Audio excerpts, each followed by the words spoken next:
Thank you for listening to Depictions Media Radio.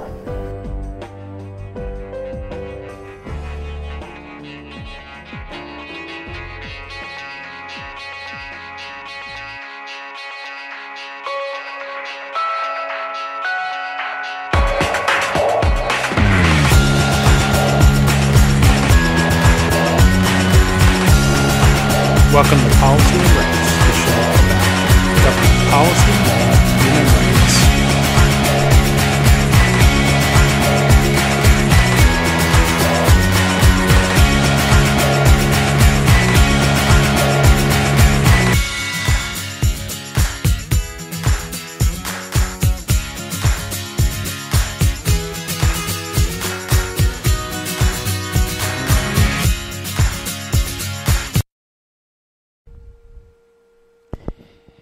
And welcome back to Policy and Rights here on Depictions Media Radio. I'm your host, Michael Clogs.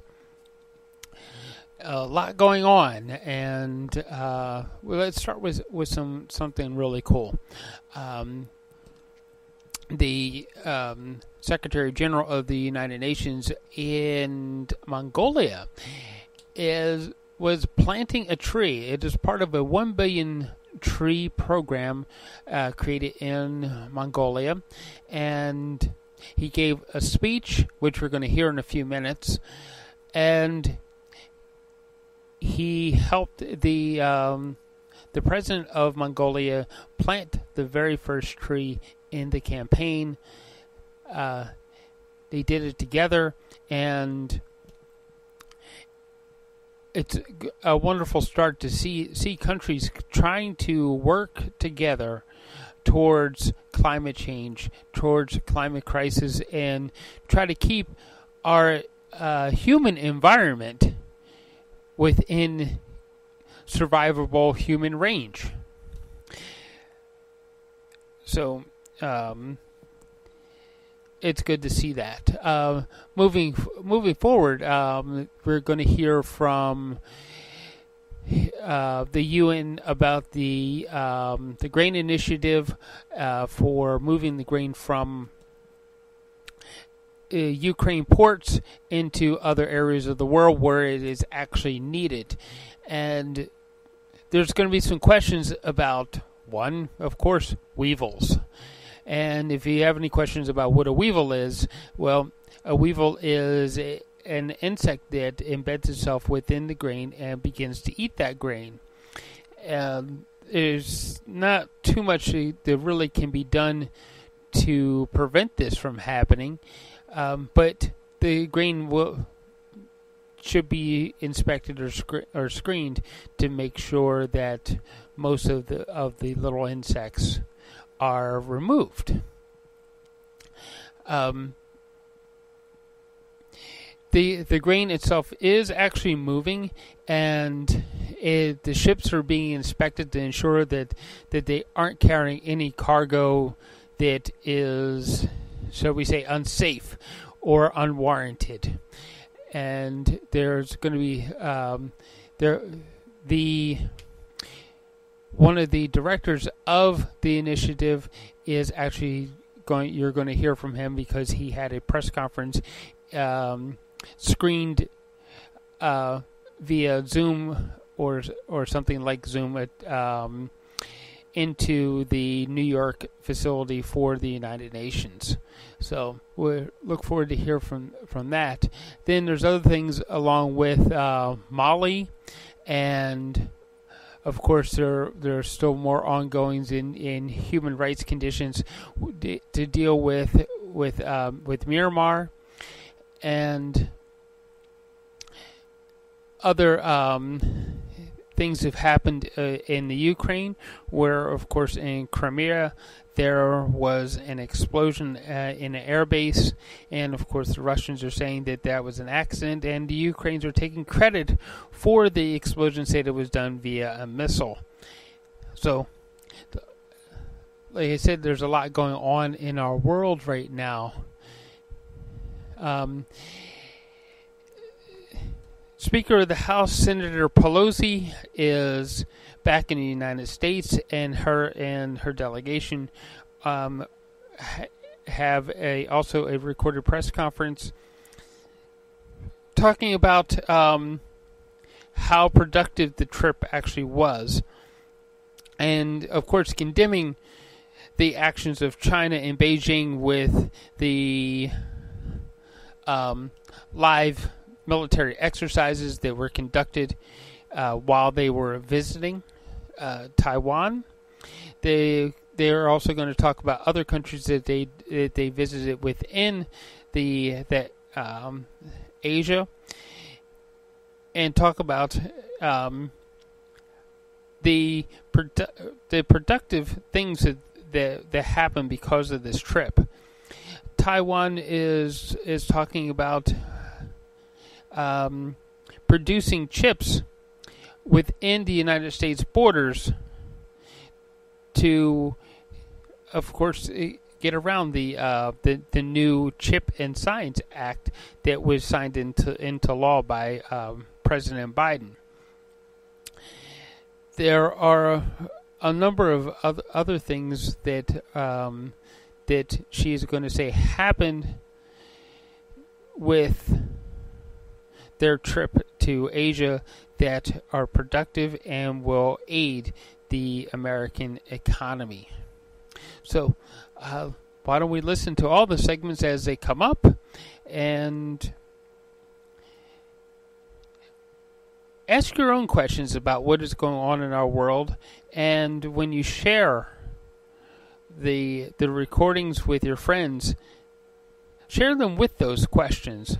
Ask people to think about what is actually happening in our world, what is going on, and what we can do as individuals to work together towards a better world, a more loving world than what we have right now. In a future recording, you're going to hear somebody talk about we all hold puzzle pieces that we can all put together to create a wonderful and beautiful world.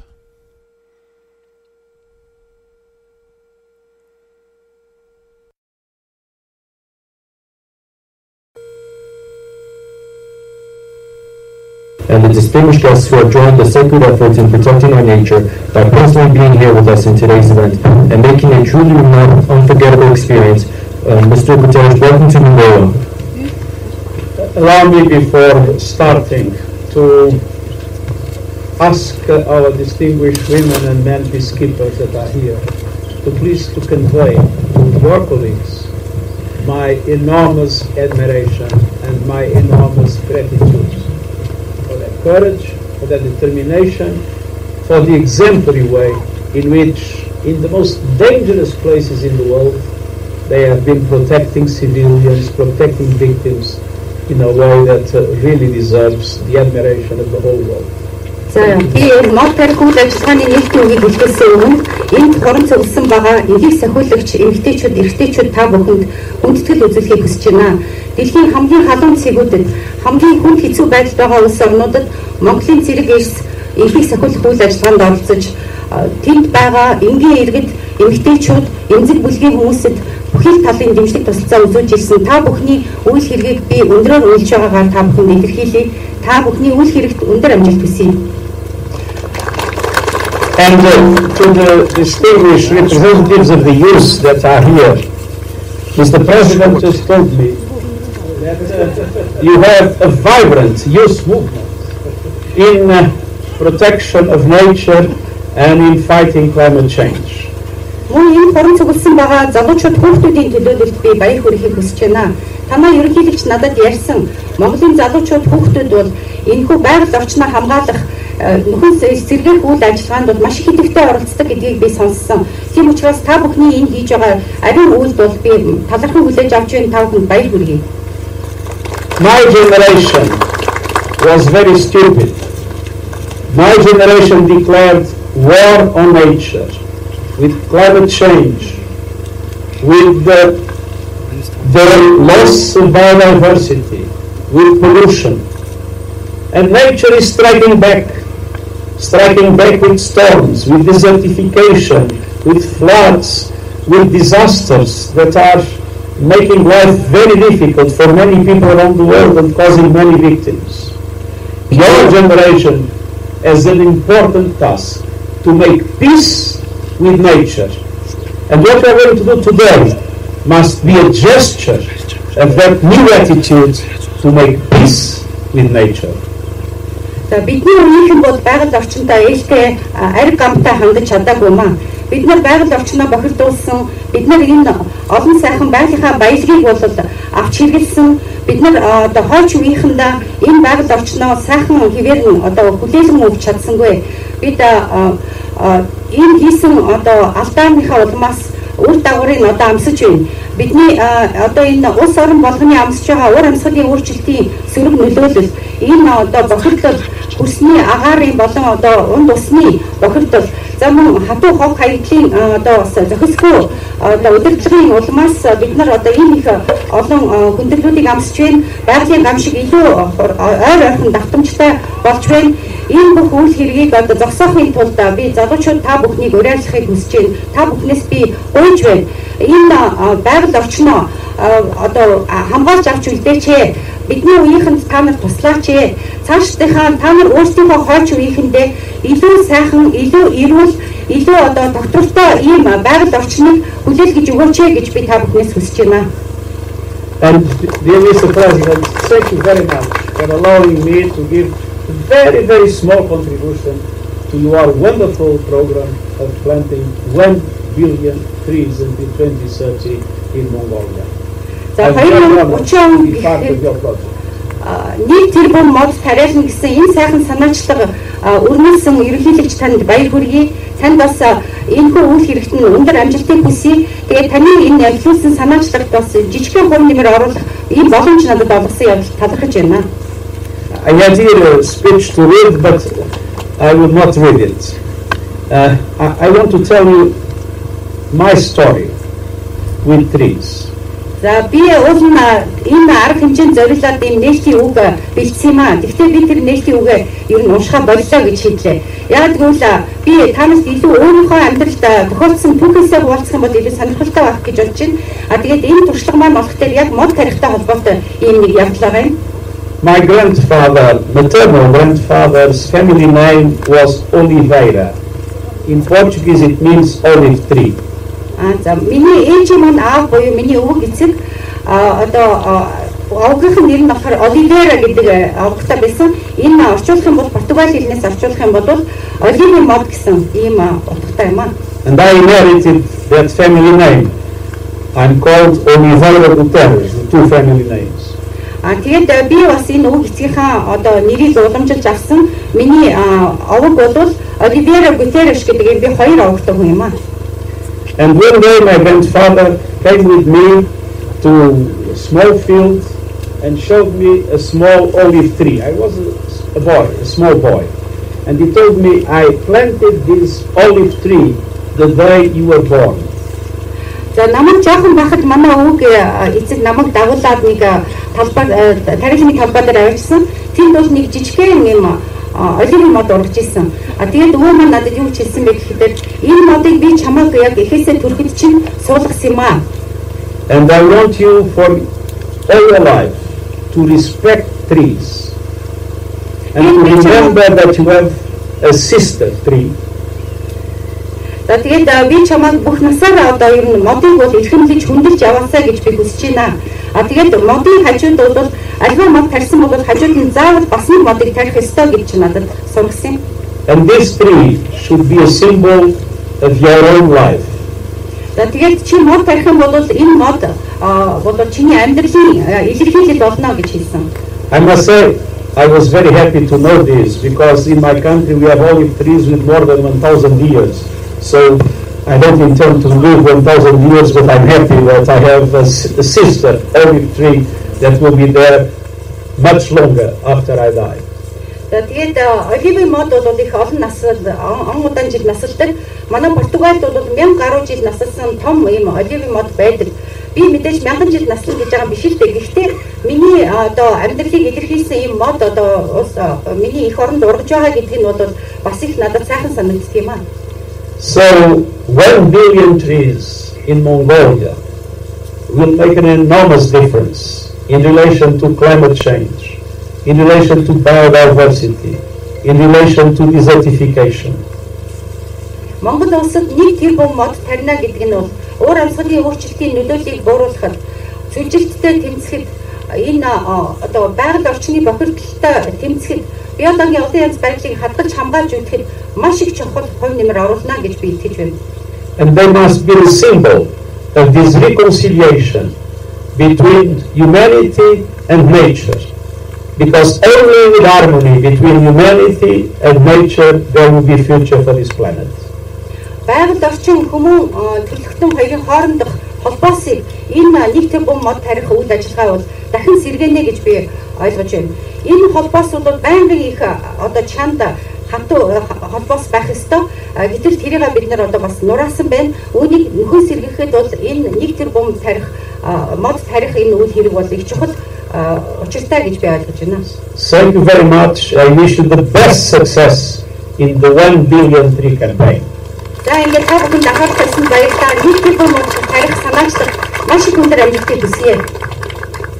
Ихэнх зохиолагчдын төвөнд зохион байгуулж байгаа мод тарих арга хэмжээний нээлтийн ажиллагаа эко өндөрлөж байна. Эрхэмсэг хатагтай ноёд та бүхний мод тарих арга хэмжээнд урьж байна.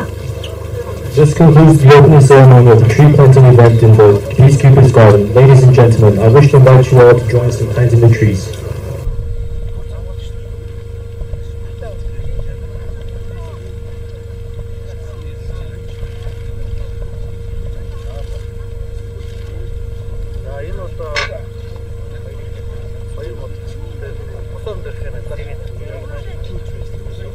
And I just want to hope, Fred, can you hear us? Can you turn on your camera?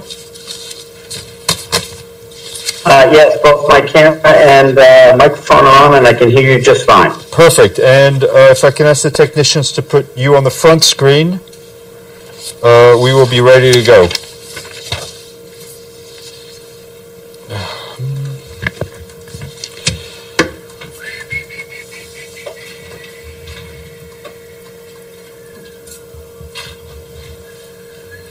Fred, just I ask your patience. Are we able to put Fred on the front screen? Okay, 1 second.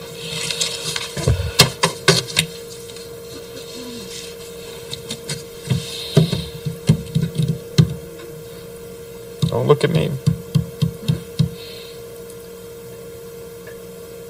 They're working on it? Okay.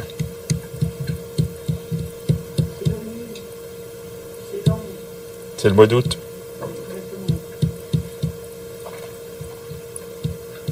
There we go. All right. Good afternoon. We're delighted to see our colleague Fred Kenny, who is coming to us from Istanbul. Fred, as you know, is the interim coordinator for the UN at the Joint Coordination Center for the Black Sea Initiative. Fred, we will let you make some opening remarks, and then we will take some questions, or you will take some questions, rather. Go ahead. Fred, please. Great, thank you. Hello, everyone. Really happy to be here. As mentioned, I'm speaking to you from the Joint Coordination Center of the Black Sea Grain Initiative, or the JCC, in Istanbul. The JCC was inaugurated 2 weeks ago following the signing of the initiative on the 22nd of July. The purpose of the initiative is to facilitate safe navigation of ships to and from Ukrainian ports to allow for the export of grain, foodstuffs, and fertilizer through a safe maritime humanitarian corridor for shipping. The JCC brings together Ukrainian, Turkish, Russian, and UN representatives for the purpose of implementing the initiative. So let me walk you through what we've achieved so far. The JCC was established just 5 days after the agreement was signed in Istanbul. I want to thank, in particular, our Turkish partners for their tremendous logistical efforts and support to get the JCC underway and running. The JCC has defined and published the Maritime Humanitarian Corridor, which you can see behind me, I think. as well as the entire route that vessels should take from Istanbul to the Odessa area ports to ensure safe passage. To get it right, the JCC has initiated a proof of concept phase for the first 5 vessels transiting the route to evaluate procedures and identify areas for improvement. We have produced detailed procedures for vessels to follow when participating in the initiative. Those were disseminated to the shipping industry earlier this week. They contain navigational and operational safety rules, rules for notification, and instructions for ship operators and ship owners. Those procedures also cover the security elements and describe how vessels should sail in the designated maritime humanitarian corridor, how to obtain clearance to transit, what to expect when undergoing inspections at the JCC, and how to submit relevant documentation.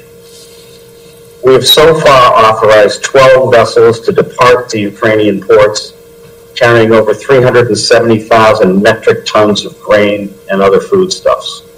Those vessels had been stranded in the 3 ports covered by the initiative when the war started. Our priority is to free up pier space in those ports so that empty vessels can come in and take new cargo. We have also authorized the movement of 4 vessels into Ukrainian ports so far for loading.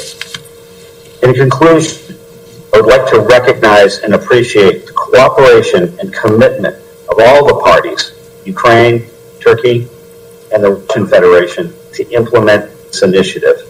The last 2 weeks have been full of very hard work, very late nights, with around-the-clock discussions, and everyone involved. Much of the work is quite technical, and it's being done at record speed, but without sacrificing the safety of the ships and the seafarers on board them. This is an encouraging sign for the way forward. The agreement is scheduled to last for 120 days, and we still have much work ahead of us to ensure that the implementation of the initiative translates into real results to address food insecurity around the globe and to stabilize global food markets. We are off to a very good start. Thank you. Thank you very much, Fred. Edie? Thank you very much, Mr. Kenny. Edith Lederer from the Associated Press. On behalf of the United Nations Correspondents Association, thank you for doing this briefing. We hope you'll come back. One of the questions that's been raised with the initial shipments is that most of them are going to countries that are not in desperate need of food. I wonder if, obviously those are commercial deals, but I wonder if you could tell us, the second issue that's been raised is that shipping companies are apparently not that excited about going into war zones to pick up cargoes. And I see you've said that there are 4 ships that have come in. Can you tell us a little more about where their destinations are and whether there is a growing list of ships that are going to be coming in to pick up cargo from Ukraine? Thank you. Thank you, Edie. Fred? Sure. Thanks very much for those questions. They are very pertinent. With respect to your first question regarding the destinations and cargoes of the ships that have come out so far, we're dealing with 3 ports that were essentially frozen in time on February 24th. There was a different harvest coming in. It's primarily corn. The silos are full of corn, and the ships that were loaded were intended for ports that had nothing to do with the current conflict. And so it's imperative upon us now to get those ships out so that we can bring ships in to load cargoes that will be destined for ports that will contribute to reducing global food insecurity. But really, any ship that goes out with Ukrainian grain is going to help the situation. With respect to your second question, in terms of ships not being excited about going in, I think we have seen tremendous interest from ship owners in terms of their willingness to make this transit. But what they needed was the procedures so that they would know what to do. Now, we've released those, and we're expecting to see a big uptick in applications for transit. Indeed, we're aware that there are a number of empty grain vessels sitting at anchorage in Turkish anchorage areas, waiting to arrange the contracts, and once they have their deals arranged, they'll be transiting northbound. Thank you. Michelle Nichols, Reuters. Thank you. Thanks, Mr. Kenny. Michelle Nichols from Reuters. You just mentioned you're expecting to see this big uptick in applications for ships going in. How quickly do you think we might see that? And when do you think we might start to see large cargoes of wheat, in particular, leaving Ukraine? Well, we're seeing steady progress in the number of ships both going in and coming out. For example, today we did the most inspections that we've done since the JCC was inaugurated. We had 5 inspections today, 3 outbound, 2 inbound. And we're expecting those numbers to grow in the near future, as I said, particularly for inbound vessels. As deals are made, charter parties for the ships are arranged, which takes some time. But as those agreements are reached, we expect to see applications coming in shortly thereafter. I can say that we receive literally dozens and dozens of phone calls every day, and emails asking, when can we get ready to go? And we're fielding those. I think that, as I said, the dissemination of the procedures to the industry is also going to drive a surge in requests. But it is early days. And the response so far from the industry to the procedures released on Monday? We've had actually, I won't say good or bad response. We haven't had a lot of response. We've just had people asking some questions about how to properly implement the procedures, but they are quite detailed, and that was intentional. This was part of the reason that the people at the table in the JCC were working so hard, as we realized that we had to provide a significant amount of detail, particularly navigational detail, to the industry so that they could plan properly for their wages. Kirsten, Al Jazeera.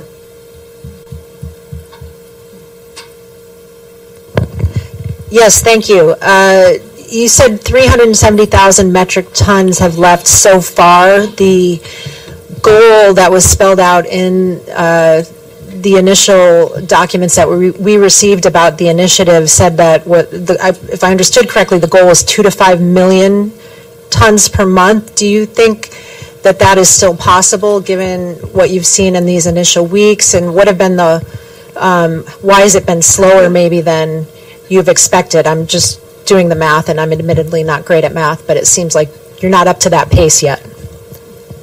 Would love your reaction. Thanks. Well, I'm not great at math either, but 370,000 tons in a week on the first week, I think is a very encouraging sign. Also considering that we have been moving very conservatively during the proof of concept phase to really test our procedures and ensure the safety of the vessels in the maritime humanitarian corridor. As we gain experience, we also gain confidence that the procedures are working. We're going to be doing a comprehensive review of the procedures early next week to see what needs to be tweaked and improved, and we're constantly learning. So 370,000 metric tons in what is really the initial phase of this operation, I think is a very encouraging sign. And the goal of getting between 2 and 5 metric tons is achievable. Edward, China Central TV.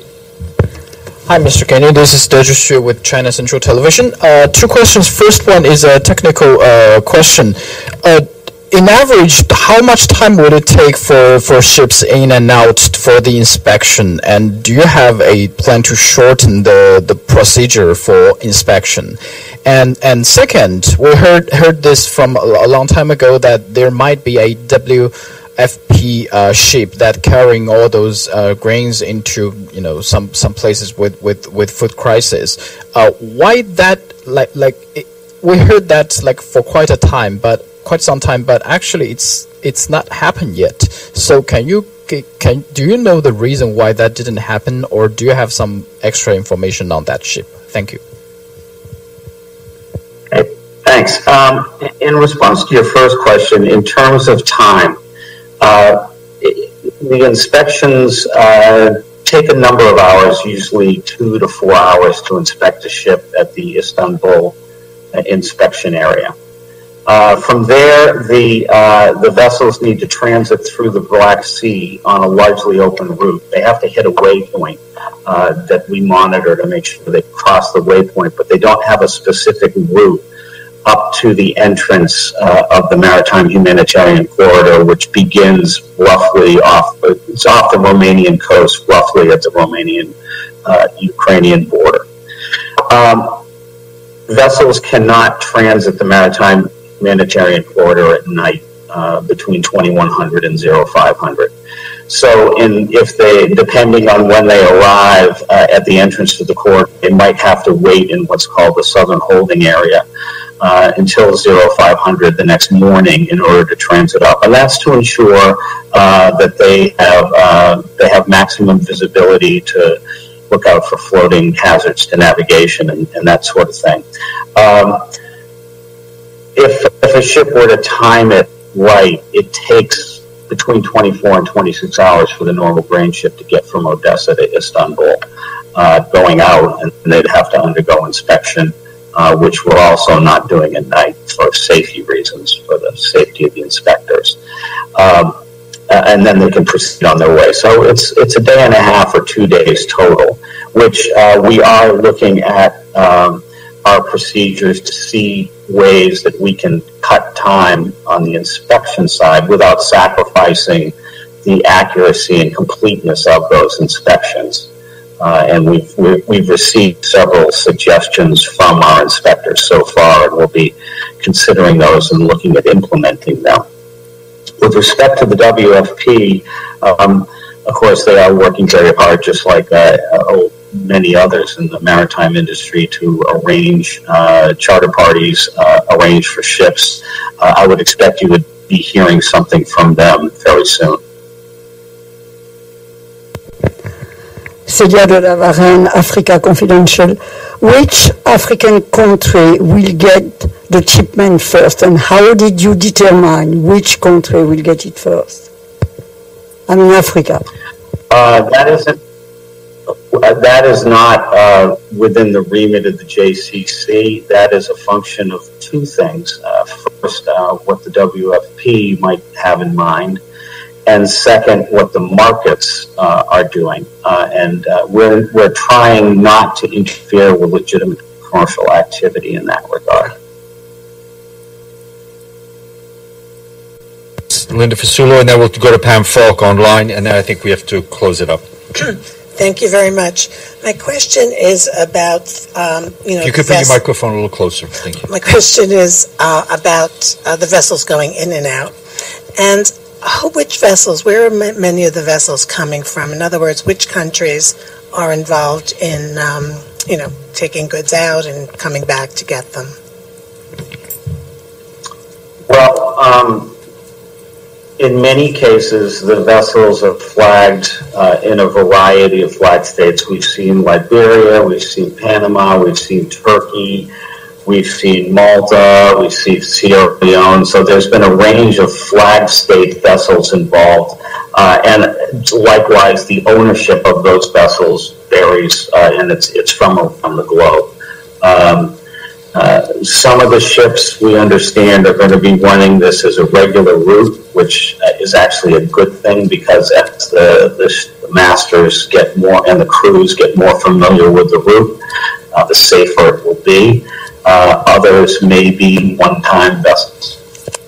Just to follow up quickly, has the United States and U.S. ships, owned ships, shall we say, been involved in any of this? We have not had a U.S. flag vessel transit. Okay, we'll go to Pam Falk, and then we'll come back to the room. I am hearing, hey, can you hear me? Go ahead, Pam. Okay, the static's off. Thank you, Admiral Kinney, for the briefing. It's Pamela Falk from CBS News. My question is about the contents of the ships themselves. Can you say how much is grain and how much is corn? I've understood that the new harvest is the next to ship rather than those in the silos. And the final piece is on the inspections. My understanding was the inspections were set to, under the agreement, allay fears by Russia of arms. Is the grain itself inspected? My experts say that there can be weevils in the grain if it sits for now 6 months. I've seen, there was a deal that I covered many years ago for onion late and flour got weevils. Is the grain itself inspected? Thank you. Okay, I'll answer your last question first. No, we don't.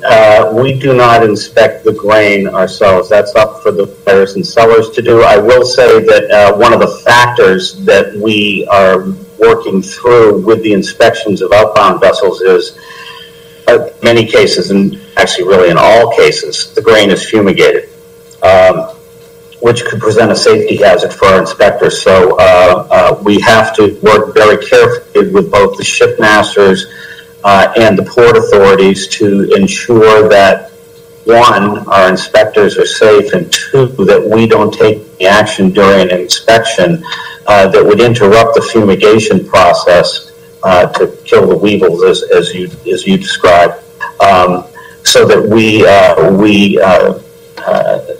detract from the fumigation process. So that's something that we're working through as we develop our inspection procedures.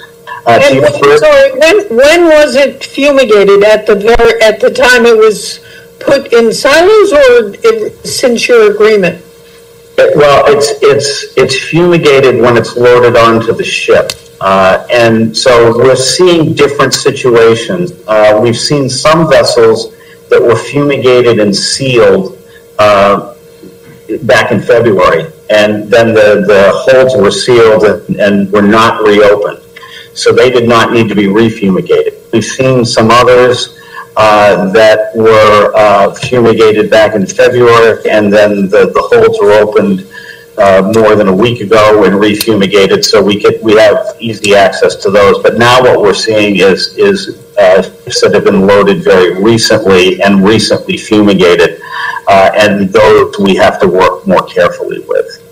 Now, back to your first question, the remit of the JCC with respect to inspections is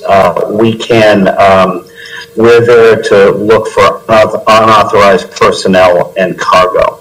And really anything that isn't food, grain, foodstuffs, or fertilizer is unauthorized. So we're doing space accountability checks to make sure there isn't cargo that's not authorized. And with respect to personnel accountability, we are looking at crew lists and verifying that the persons on the crew are who they say they are. All right, and grain versus corn? Well, I think corn is a grain under the IMO definition. I mean, I'm sorry, you're right. Wheat versus corn. Right. Well, I think we're actually transitioning to that. We actually have cleared the first ship inbound that's going to be picking up wheat, according to our records, and that should occur sometime next week. Thank you so much. Very helpful. Alan and then Dulcie. Alan?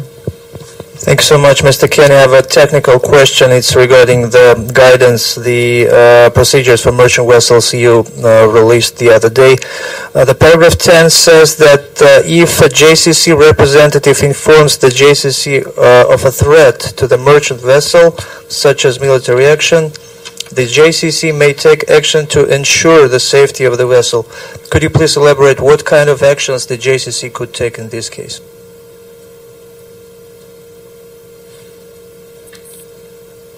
Yeah, I'm sorry. There was a lot of feedback there. If I understood the question, it's what action could the JCC take to ensure the safety of the vessel in an emergency situation?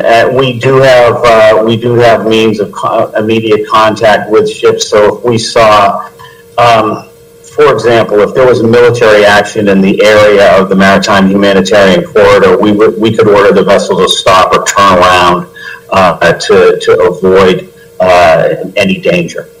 That's one example. There are many others. Our watch standards are constantly monitoring the vessels to ensure that they are navigating safely. Thank you. Dulcie Lembach? Hi, thanks very much. I have a couple of questions. On WFP, since we've been hearing about famine conditions in so many countries, what do you, maybe you can't speak for WFP, but what is taking it so long to send a ship in, considering that you've already okayed 4 others inbound for uploading the grain? And on the maritime corridor, have any of those ships encountered floating mines, free-floating mines? And have you found any questionable cargo or crew on in any of your inspections? And then under some of these ships, there are flags of convenience. For example, the first one, the Rizzoni, was under Sierra Leone flag. Are you then obligated to find out who the true owner is? Thanks. Well, with respect to your last question, no, we are not serving as a port state control authority. We're not evaluating the safety levels of the ship or anything like that. That is for a job for both the flag state and the port state to conduct. Whether or not it's an open register, it's somewhat irrelevant to us. With respect, I'm sorry, I lost the last part of your question. Could you repeat that? It was about if they'd encountered any floating mines. Thus far, we haven't had any safety issues with any of the vessels that transited. None have reported any floating hazards to navigation or anything like that. No. And then the WFP ship, what's taking it so long? It was the gist of the question. Well, I think. Regardless of whether it's WFP or really any entity, it's quite a complicated operation to put together a voyage for a ship to carry cargo. You've got to arrange for a crew, you've got to find a ship, you've got to get the appropriate clearances, which also includes clearance to transit the Bosphorus Strait. So there are a number of steps involved, and we're aware of many entities, including the WFP, that are working on that. But in terms of the specific time schedule for the WFP, I'd really need to refer you to Ephraim? Thanks very much. Around the time the JCC was set up, there were reports about a ship that docked in Tripoli, Lebanon, with Ukrainian grain in it. And the Ukrainian embassy in that country said that it was a stolen ship. There was later a domestic investigation, and they released the ship, and I think it sailed towards Syria. Do you have any knowledge about that incident, and are there any worries about such incidents happening? Thank you. I don't have information regarding that particular incident, and that is actually not within the remit of the JCC. As I said, the JCC our remit is to confirm that ships going in and coming out are not carrying any unauthorized cargoes, which we've been able to do so far, and also can transit. We ensure that they're transiting the route properly. Okay, I know, Fred, you have to go back to coordinating. We're going to sneak in two tiny little follow-ups, one from Edie and then Michelle. A very quick follow-up, which was part of Dulcie's question. Have you found any illicit cargo, and could you tell us how relations are between and among the four parties, since Russia and Ukraine are still at war? And answering the first question, the answer is no. We have not found anything that would violate the terms of the initiative. With respect to your second question, I think this is a very encouraging sign. All the parties are really focused on implementing this initiative properly. And I've been extremely impressed with the level of cooperation and coordination that has been displayed. As I mentioned in my opening remarks, a lot of this is very technical work. And what's been impressive to me is to see that all of the delegations have brought a really diverse array of experts to the table. And there's been a lot of respect for the technical expertise of the participants in development of the procedures, regardless of where they come from. And that's a good sign. I think we're making a lot of progress because the technical expertise is respected. Great. Fred, thank you. You're released. Please go back to your day job, but we really, really appreciate you taking the time and clarifying a lot of very important points for us. And we wish you good luck to you and the rest of the team. Thank you. You know, Secretary General is wrapping up his travels in Mongolia, and as he prepares to visit the Republic of Korea tomorrow, he expressed his deep solidarity with the government and the people of the Republic of Korea and offered his condolences to the families of all those who perished in the devastating floods that we've seen the last few days there. Today in Mongolia, he attended a cultural event and spent most of the day with President Ukna. And we'll update you on his Korean program as soon as we have it. A quick update for you from Gaza, where humanitarian colleagues are reporting that the Erez crossing is now open for pedestrians and the Kerem Shalom crossing is open for goods for a second day as before the escalation. The transfer of patients and the Palestinian Red Cross, Red Crescent is ongoing. The transfer of patients is ongoing. The Palestinian Red Cross and Red Crescent have transferred 4 children who were critically injured during the escalations from Gaza to Jerusalem and West Bank hospitals. Meanwhile, our humanitarian colleagues remind us that the 2022 humanitarian response plan for the occupied Palestinian territory, requesting $510 million, is only 26% funded, which, if my math is correct, or my colleague's math is correct, is about $136 million having been received. Update for you from this time from Cuba, where our colleagues from the UN team on the ground are providing support to the authorities to address the impacts of the fire that broke out in the province of Matanzas on August 5th, followed by multiple explosions in a fuel tanker. The Pan American Health Organization and World Health Organization have already delivered emergency medical supplies.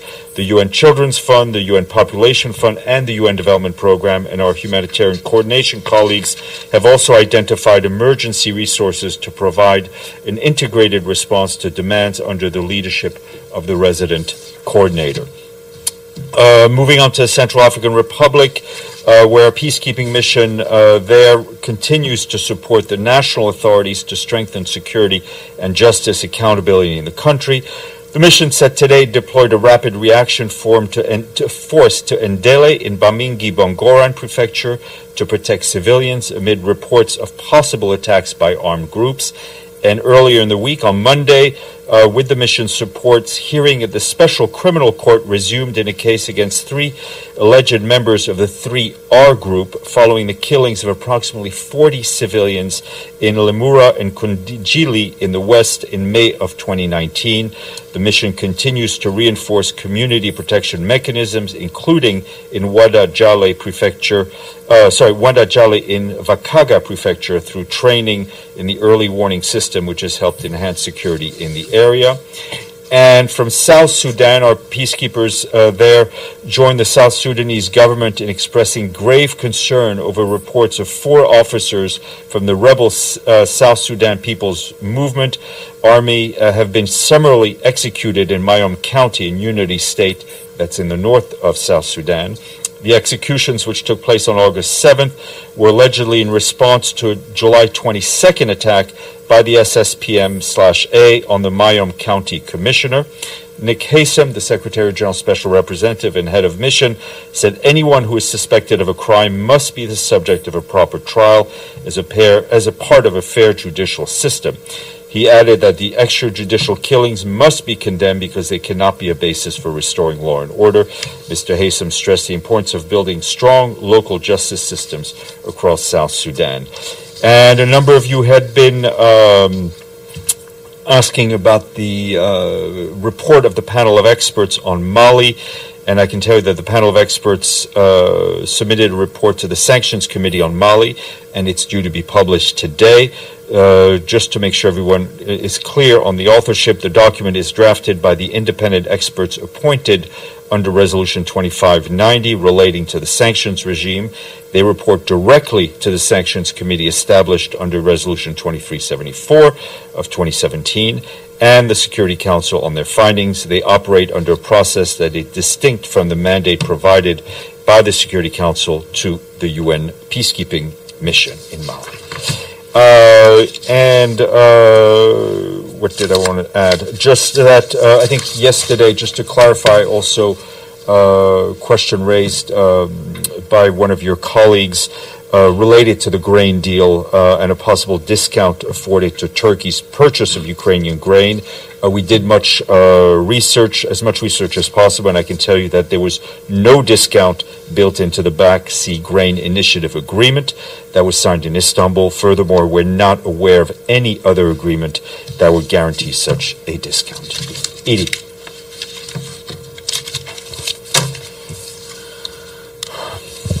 Thank you, Steph. There's been a call by the Group of 7, among others, for Russia to give back total operation of the Zaporizhzhia nuclear plant to Ukraine and its experts. Is there any further word on getting an IAEA team into the plant? We would like to see an IAEA team get in the plant as soon as possible. They are leading those discussions with the relevant parties, and as I've said a number of times, we're supporting the IAEA in whatever way we can, but I think you should ask them where they are. Every day that goes by, I think it gets more and more critical to have a technical team of experts in the plant. Ibtisam. Thank you, Steph. I have a follow-up on regarding the statement you read about Gaza and the opening of the airs crossing and Karim Abu Salim. So you said that it's open for pedestrians and goods. Could you clarify more? Because as far as I know, there is a very limited number of people who can cross, except those who have only permission from the Israelis, and even people who have some are sick or need treatment for cancer and other issues wait for months until they get permission from the Israelis to be able to go to the West Bank. Is this still the case? My understanding is that whatever regulations were in place, put in place by the Israelis remain, but the crossings are open under the framework that existed before this particular cycle of violence that we've seen. Lenka. Thank you, Stefan. Follow-up on Edith's question on Zaporizhzhia.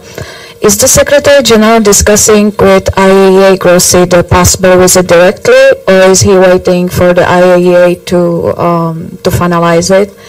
And I know you said he would like to see it as soon as possible, but is there any timeline, a week, a month? Thank you. Listen, I think we've all been here long enough to avoid predicting timelines. The IAEA is the technical agency within the UN system that is dealing with nuclear issues and the supervision of nuclear plants. We know that Mr. Grossi is in touch with the authorities in Russia and Ukraine. He is leading those discussions. We will support that mission in whatever way we can, in whatever way to make it happen. The Secretary General, Mr. Grossi, had a number of conversations, though none, I don't think, in the last 2 or 3 days. But the IAEA staff is in touch with whomever they need to be in touch with within the Secretariat as well. Yeah. Toshi Inaba from Kyoto News. Speaking of the Secretary General's visit to the Republic of Korea, can you elaborate on his purpose of the visit? And is he sending some message to North Korea, like on nuclear proliferation? He will, during the visit, meet with the President, President Yoon, who was recently, as you know, recently elected. There will be discussions having to do with the Secretary General's stated goal of the denuclearization of the Korean peninsula, and there will also be discussions relating to climate, as they were in Japan. Both the Republic of Korea, as Japan and others, are members of the G20. The Secretary General has always firmly believed in the need for the G20 countries to lead on the fight against climate change, especially on issues relating to lessening the role of coal in their economies. Alan. Thank you, Stefan. There are reports saying that the EU is considering a next package of sanctions against Russia, which would include the ban for Russian citizens, private Russian citizens, to visit the countries of EU. If that happens, would you consider it as a violation of human rights? Thank you. If that happens, we'll comment. Thank you. Ibtisam, and then Juliet. In July, I asked Farhan about Yemen and an independent evaluation that was a study that was made and found that the UN aid to Yemen was judged as unacceptably poor. Back then he said that you're aware of the report, you're working with the group, etc. My question is whether you are going to publish any statement or any results from these talks with the group, or let me check. I'll go back and ask Farhan. Juliet. Hi, Juliet for Interpress News. So I have a question regarding the New York Times piece that was published today on UNDP's partnerships with the oil and gas company Geopark near the Siona Reserve in Colombia. The article revealed that the UNDP had compiled dossiers of people who were opponents of the oil industry, and some indigenous activists in the article said that they felt the UNDP's activities had put them at risk of harm. Especially severe in Colombia, where indigenous activists are killed quite frequently. Is there a comment on this, or why the dossiers were prepared? Well, I think what UNDP has told us is that they refute any suggestion that they put the interest of extractive industry companies above the needs of poor and vulnerable communities that they support and they work with, notably in Colombia. They are continuously reviewing their engagements with extractive industries, companies to make doubly sure they're fully in line with their mission and mandate and work for the benefit of poor and vulnerable people and align with countries' sustainable energies needs. And I would also say that UNDP's engagements with indigenous people and on behalf of indigenous people is governed by UNDP's own policy frameworks and their engagement. The engagement of indigenous people is critical for reducing poverty and sustainably managing the environment. Okay, Paulina, you're up.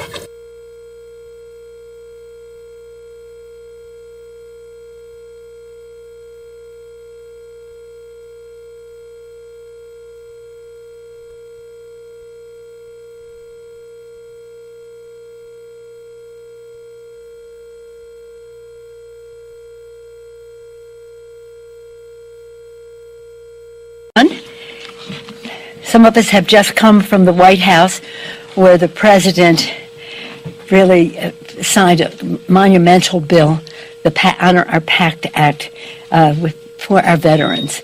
It was legislation spearheaded in the House by Mr. Takano, chair of the Veterans Affairs Committee, and in keeping with our purpose, honor our oath to protect and defend, and again to honor our veterans for their service. As we have said, in the battlefield, we leave no soldier behind, and when they come home, we leave no veteran behind. Protecting to defend is what our CODELs are always all about, defense. That's the the justification. We expand that to include economic issues as well as governance issues. Security, economy, governance.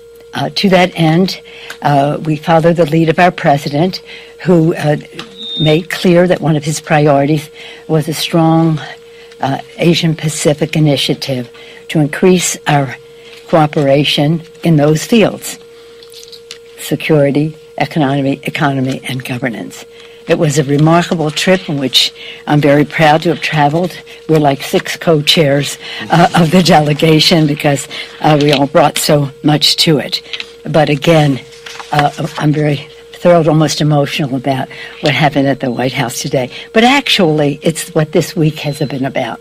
The CHIPS bill is a national security bill that was signed yesterday.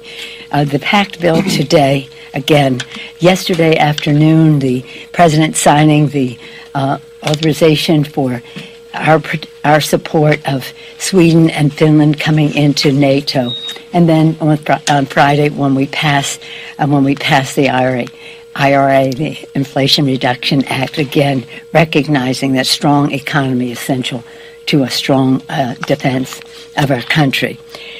So again, we went to, as you know, Singapore, Malaysia, Taiwan, South Korea, the Republic of Korea, and to Japan. In all of the countries, we met with the leadership of the country, but important to us and central to it was our interparliamentary meetings to show that we see the role of Congress in strengthening the discussion. We went with humility, we went with respect to listen, to learn what their views were about what the president was proposing, and sharing with candor and respect how we saw things. It was very constructive in that way.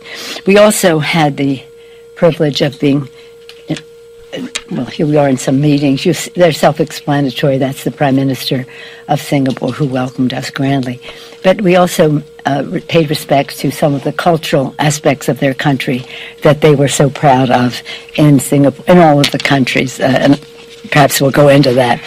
Again, 6 co-chairs, the chairman of the Foreign Affairs Committee, Gregory Meeks, and you'll hear from him in a moment, Mark Takano, chairman of the Veterans Affairs Committee, Susan Delbeni, the vice chair of the Ways and Means Committee, Raja Krishnamurthy, a member of the Intelligence Committee, and Andy Kim, who cannot be with us, Child Care, was gone last week, child care issues. He has 2 little boys, and he is a former diplomat working in the State Department under President Obama and a member of the Foreign Affairs as well as the Armed Services Committee. He sort of was our diplomat on the trip, would you say? And we miss him here, but he's available to answer any questions you may have. It is the beautiful diversity of our trip. Imagine this, the beautiful diversity of the trip, which is self-evident.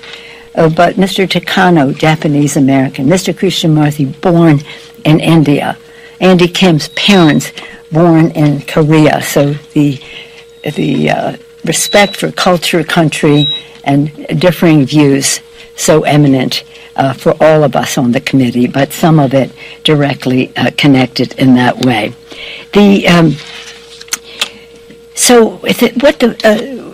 The purpose, as I say, was to talk about defense, economy, and governance, and our members will talk about some of that. But in each of the countries, we thank them all for their immediate and strong response to condemn Russia for its invasion of Ukraine.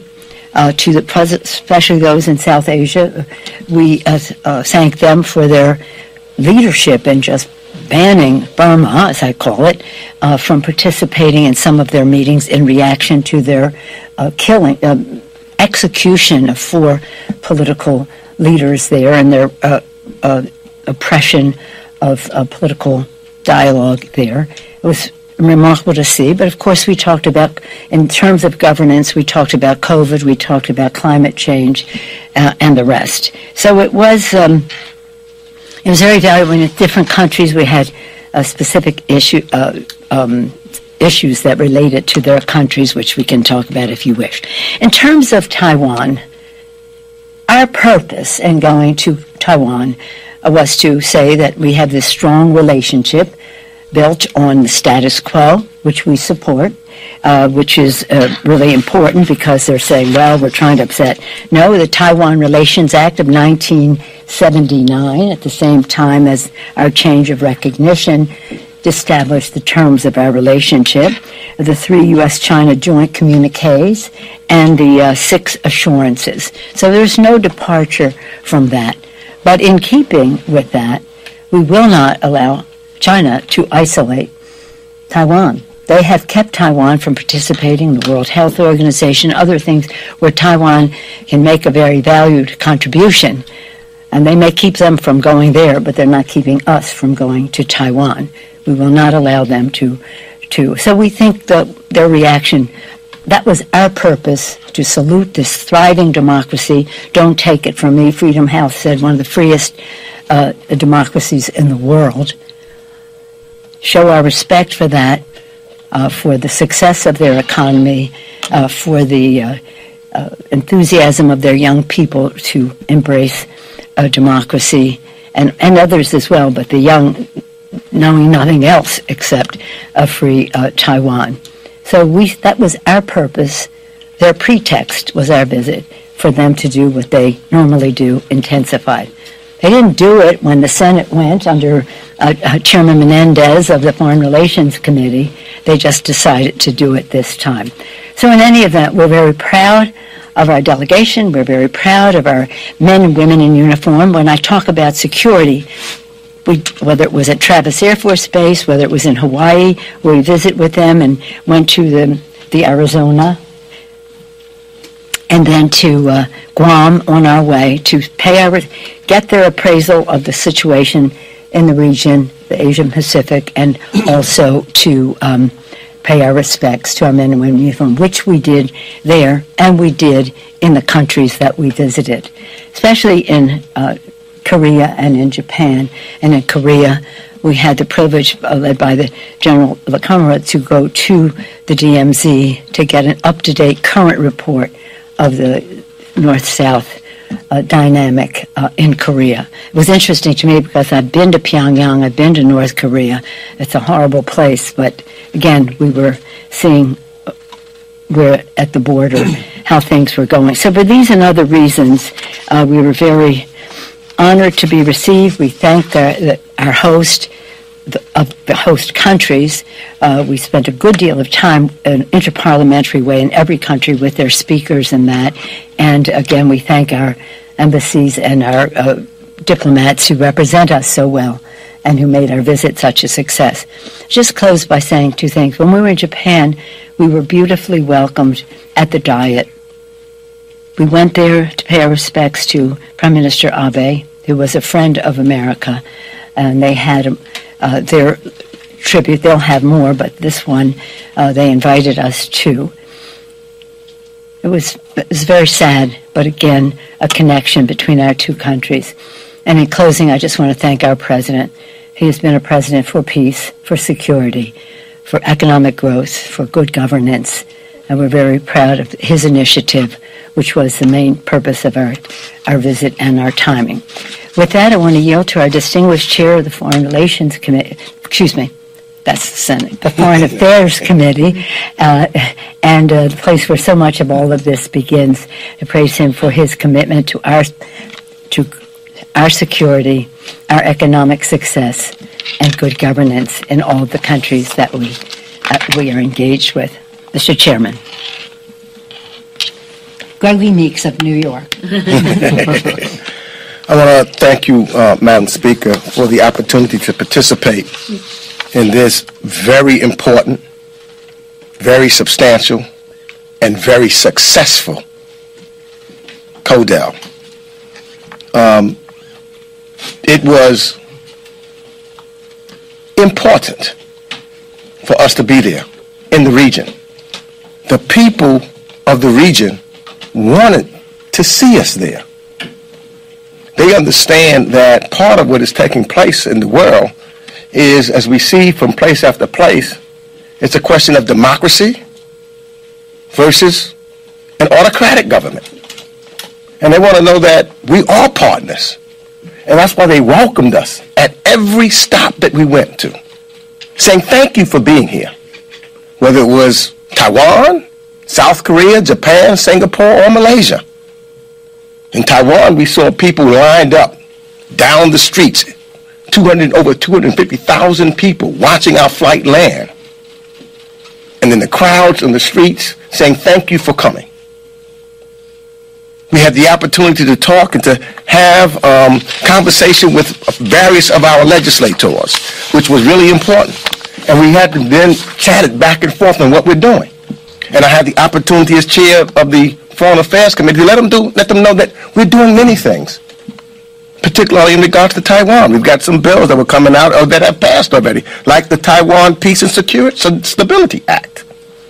They were interested to know that, like the Taiwan Fellowship Act and the Taiwan Reassurance Act, and provisions supporting the name change of TACRO to the Taiwan Representative Office in the United States. Again, it is not us who want to change the status quo. We see that coming from Beijing.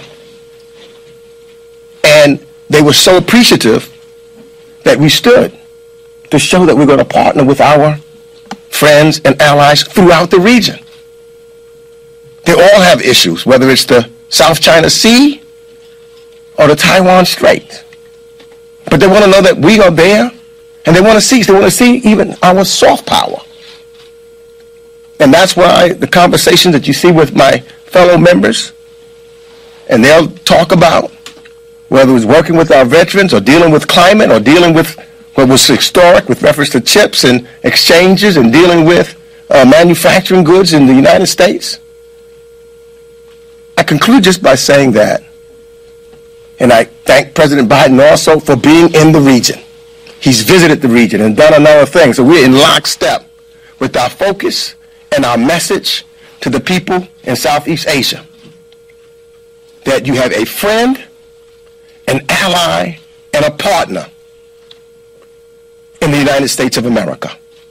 And when you call to ask us to come to visit you, as we did on this trip, we'll be there with you. So with that, I just turn it over to the chair of the Veterans Affairs Committee, Chairman Mark Takano. Yeah, thank you. Thank you, Mr. Chairman. We kind of call each other Mr. Chairman all the time. when we first became chairman, we were just so thrilled in 2018. Mr. Chairman. So good afternoon. I am Mark Takano. I chair the Veterans Affairs Committee, and I was honored to attend this congressional delegation, be a part of the congressional delegation with Speaker Pelosi and our colleagues here today. And while we were abroad, there was interest with our defense security allies and partners. Some are allies and some are partners.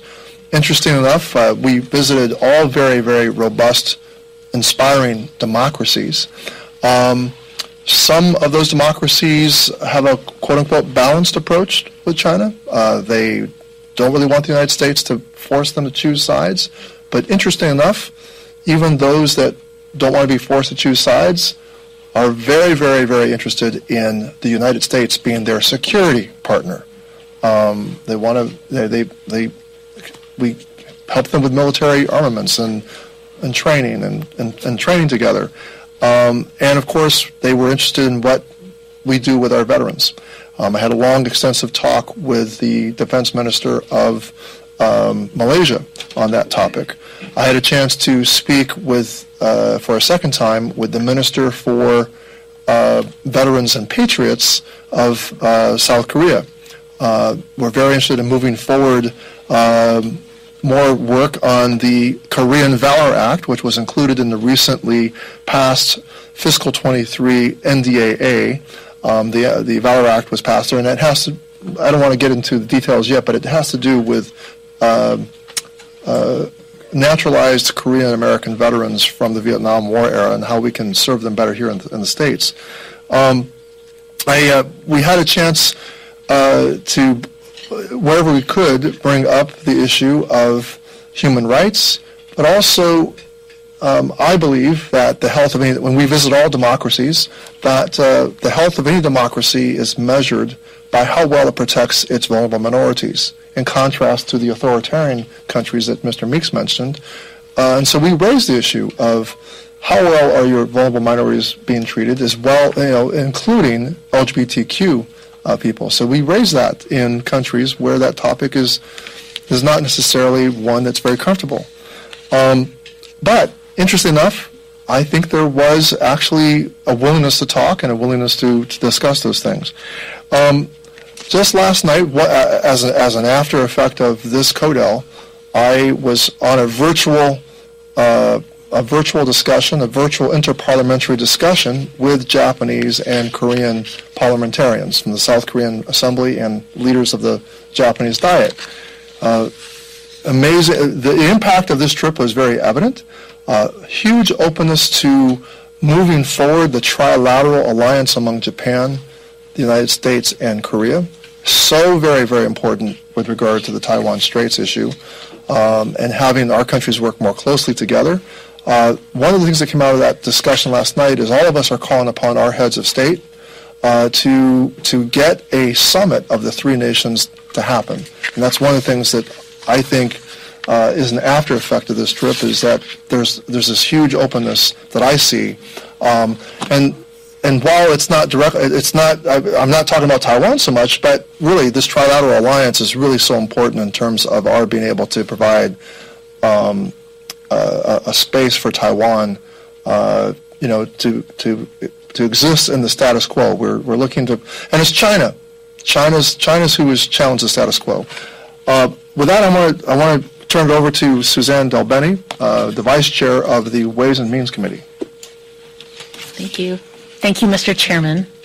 So I'll use your word, Chairman Antano. I'm Susan Delbeni, Vice Chair of the Ways and Means Committee from the great state of Washington, and Chairman Meeks wanted me to point out that the Mariners beat the Yankees last night. It was really an honor to be part of this journey with Speaker Pelosi and our entire delegation.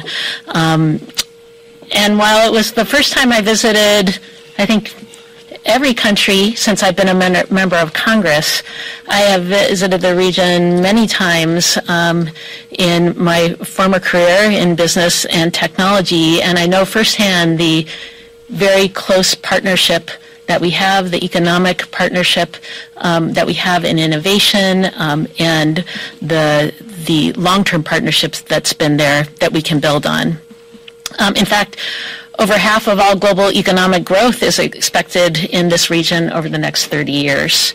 So was a primary goal of our delegation, and the speaker talks about security, economy, and governance. On economy, important goal of our delegation was to talk about how we build stronger economic ties throughout the region. Increasing our economic presence is clearly key to advancing other goals that we have in terms of boosting security and strengthening democracy. So we should be strengthening partnerships and throughout the region with like-minded countries, and we should also be building on the partnerships we have. I think it's very, very important that we are collectively rule makers in the region, not rule takers. This is especially true when it comes to areas where we don't have strong international norms and standards, such as the rules that govern our digital economy or consumer rights in the digital economy. In our meetings, we discussed the opportunities of the new economic initiatives like the Indo-Pacific Economic Framework or the U.S.-Taiwan Initiative for 21st Century Trade, and how we can continue to build on those partnerships to address and strengthen supply chains so our economy, our collective economies are more resilient in the face of a pandemic, wars, or other future shocks.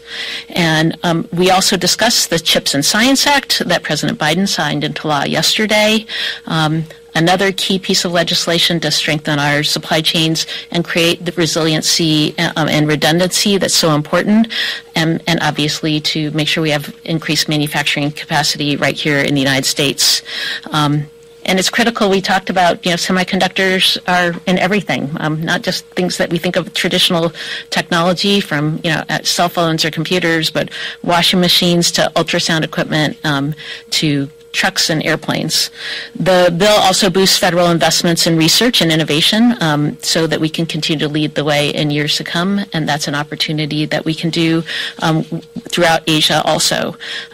Our overarching goal is to work together toward shared prosperity, and the speaker talked about shared prosperity a lot on our trip, and how we can use our innovative capabilities to solve new problems, like to address climate change, to advance energy security, to bring down inflation, and to promote equality. So it was a rich conversation, important conversation, one that we will continue moving forward in conjunction with the administration, with Secretary Raimondo and Ambassador Tai to continue to build our partnership there. So I want to now introduce a member of the House Intelligence Committee, a proud representative from Chicago. I think everyone we met knows that Raja Krishnamurthy is from Chicago. So let me turn it over to Congressman Krishnamurthy. That's pretty cool. So as a Cubs fan, we're not going to talk about baseball today, sadly. But in any case, thank you so much, Speaker Pelosi, for including me on this particular trip. Thank you to all of you for paying attention to this congressional delegation trip. Our presence in these various countries was welcome because the United States ultimately is incredibly important for the security of the region. And everywhere we went, as Chairman Takano and others mentioned, the leaders that we met with all said we want to strengthen our ties from a security standpoint with the United States, and we want to make sure that you are present in the Southeast Asian region for a long time to come. So to that end, perhaps some of you noticed our visit to Taiwan. We support peace and stability across the Taiwan Strait. We also believe that nobody, through unilateral effort or the use of force, should change the status quo. And especially in light of what's happened in Ukraine, we want to make sure that what happened in Ukraine does not happen with regard to the Southeast Asian region and specifically Taiwan. Unfortunately, the People's Republic of China has engaged in rather provocative measures and live fire exercises, which happened long before we went to Taiwan and then happened after we went to Taiwan. If the cost of avoiding these types of provocative measures is to cede control of Taiwan to the People's Republic of China or to cede control of our travel schedules in Congress to the People's Republic of China, that is not a price we are going to pay. That being said, we seek increased economic cooperation in the region. As Vice Chair Del Bene mentioned, we did talk about the CHIPS Act, and in that regard, Taiwan has pledged to invest $20 billion in manufacturing semiconductor chips in the United States. This week, on Friday, we're going to pass through the House a historic Inflation Reduction Act and the largest investment in fighting climate change in our history. We respectfully submit that area of climate change could be a fruitful area of collaboration with the People's Republic of China. Ultimately, we believe that these provocative measures taken by the PRC were an unfortunate attempt to deflect attention from some real problems that are happening within the PRC with regard to their economy and their response to COVID-19. However, we respectfully submit that these provocative measures are going to continue to harm their economy, not enhance it, because it will increase uncertainty for commerce in the region.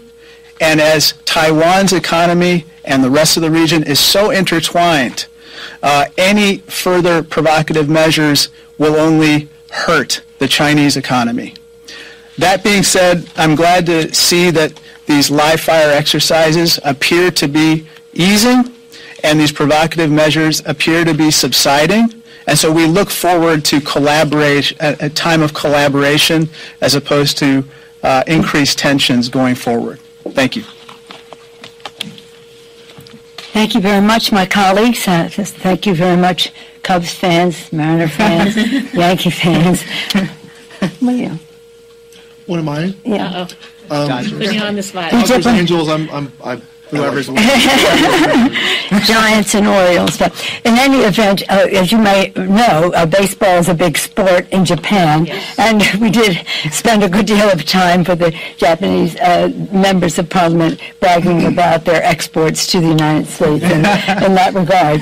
And the cultural aspects of our visit were very unifying, shall we say. When we were in Korea, they said, we understand you like U2 and Bono's music, so they had these beautiful performers come in playing on YouTube songs on Korean instruments. We had pictures, you see them there, and then they ended up with Frank Sinatra, and then in Singapore, what we saw there was quite remarkable. They park by the bay, the big giant tree, and all the rest of that. But they take great pride in their cultures, and we wanted to pay our respects. One thing I do want to point out: when you see all those empty seats, that's the Diet. You saw those empty seats in that one film, if you looked up. There's where being welcomed in Malaysia, but that's in Japan. But in the Diet, we see all those empty seats. They ring the bell, and those seats are filled in a minute, in a second, and we just boom. It's like people popped up. 15 minutes, that's for sure. In any event, for these and other reasons, and this is DMZ. This is Panmunjom, the border. That building in the back is North Korea. There's with the Prime Minister of Japan. We were very honored to be welcomed by him. They're talking baseball there, I guess. In any event, there it is. In a minute, 30 seconds to be filled. My colleagues have heard me say this again and again. When I was a student, I was at the inauguration of John F. Kennedy, before any of you were born, and perhaps even before your parents were born. But in any event, everybody made a big fuss, and students learn all over the world, and certainly in our country, what the President said to citizens of America: ask not what your country can do for you, but what you can do for your country. You all learned that in school, right? Shake your head, yes. In any event, the next line is what I remembered and struck me. He said, citizens of the world, ask not what America can do for you, but what we can do working together for the freedom of mankind. And that's what this trip was about, and that's what President Biden is about, working together, no condescension, but consensus building. And that really was our spirit that we brought to this. How can we work together, listening to your priorities, sharing ours with you, finding our common ground, appreciating our shared values. So in that regard, it was inspiring. We come back informed, inspired, and again, ready to work. And point that has to be made about this, when China does what it does in the Taiwan Straits or in the South China Sea, it has an impact on America's working families because you cannot tie up the waterways. That just increases cost. And if you look, that you just saw a picture of somebody with a selfie. That was a dissident from Tiananmen Square, where Kashi, and I met him when he was 21 years old, when he came right out of Tiananmen Square while people were being crushed under the tanks. And he also happens to be a Uyghur, and Mr. Chairman has been a leader in fighting to highlight what's happening in the genocide in China in terms of the Uyghurs. But anyway, for many reasons, it was a very unifying trip. That's in Korea, too. Those people were killed by the North Koreans. In any event, we're pleased to take any questions you may have. Yes, ma'am.